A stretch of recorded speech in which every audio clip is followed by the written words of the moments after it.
Because the matter is very, as Sakamoto said, very serious. And since everything we say can and will be used against us in court, I will be as meticulous as possible.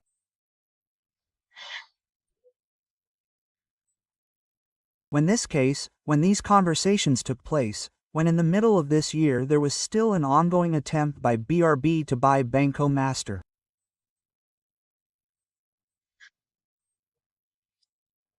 Today, it is already known, due to the progress of the investigations, that for the Federal Public Prosecutor's Office, BRB is making this attempt to buy Master to conceal the fact, that is, to hide the fact that, last year, in 2024, it had already injected billions, plural, billions of resources from its portfolios, from its clients.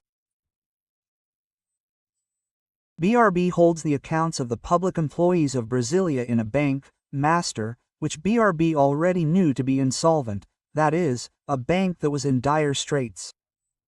So, around the middle of this year, these contacts allegedly took place, according to journalist Malu Gaspar. 3 by phone, 1 in person, where the minister asked Galípolo to meet with him again, according to her investigation. At that time, the case was not before the Supreme Federal Court, and it wasn't known that there was a criminal investigation into the master shareholder.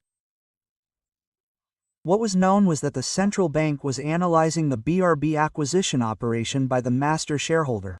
So, there was no case before the Supreme Court, and it wasn't even known that there was a criminal investigation. What was known was that there was a technical administrative analysis by the central bank regarding the viability of this deal. Does this change, Daniela, the fact that the minister was wrong? There's no other word to say it doesn't change anything. Why? It's not up to a member of the highest court in Brazil, especially. And this must be admitted, Minister Alexandre de Moraes, every Supreme Court minister, carries a very heavy robe, a very heavy toga, but Minister Alexandre de Moraes's toga weighs more because of the gravity of the cases that have been under his analysis for years and because of the magnifying glass that these cases have attracted to him, making him almost a man within the institution, the Supreme Court itself. Therefore, it is not up to any minister of the Supreme Federal Court to make representations, that is, to talk to the president of the central bank to understand the status of negotiations with someone he liked very much. Malu Gaspar's report says that Galípolo then informs that there was suspicion in the technical area of a fraud exceeding $12 billion in 2025. At the bank between BRB and Master, and that the minister says, well, if the fraud is proven, there's no way to approve it. Galípolo was right to warn that there was also fraud. So, there's a very clear example of how much personal relationships matter to big businessmen, to big bankers, because that's it, right? It reaches a point where we never imagined Master Bank could reach, not in this way, not in this way.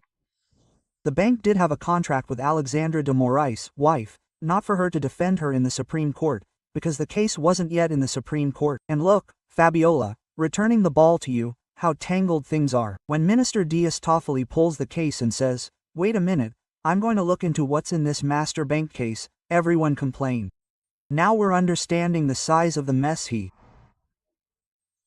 has in his hands, and which, obviously, involves people connected to politicians, people connected to members of the judiciary with special legal privileges. There was no way this case could proceed in the first instance, at the risk of a series of procedural irregularities that, in the end, would only benefit Daniel Vorcaro and the group that helped him get to where he is, literally throwing money away across Brazil, flying around with prominent people, only to prove himself, in the end, to own a bankrupt bank.